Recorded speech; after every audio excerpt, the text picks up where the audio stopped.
Eto na nga. So, hello everyone. Hello. Good evening po sa inyong lahat. So, kanina, galing kami sa Malagasang Imus. And, meron kami isang friend doon na pinapunta kami kasi dami sa akin binigay na bag.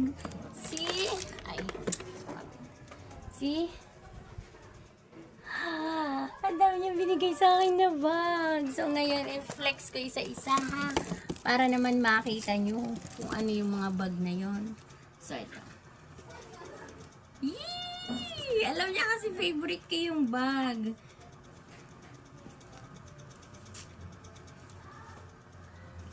Yung iba rito, hindi niya talaga ginagamit.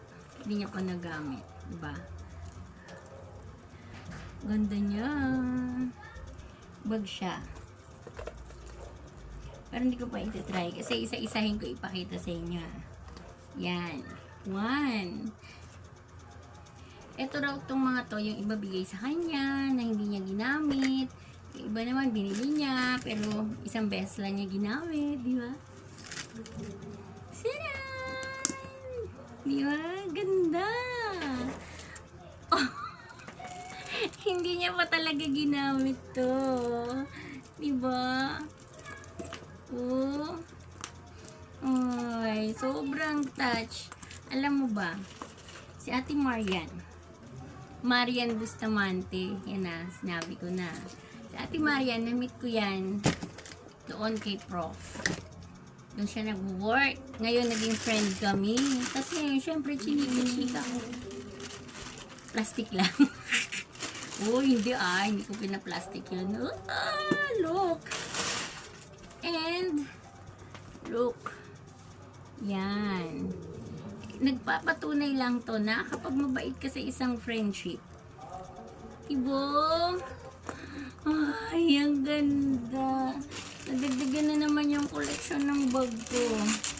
Ibig sabihin, kapag mabait kang tao, at mabait ka sa mga friends mo, diba?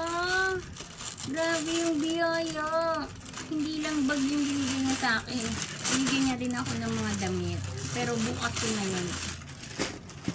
Pangatlo na yun. Eto pang-apat.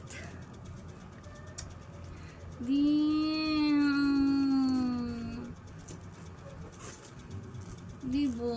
Lahat to mga sling bag. Oh.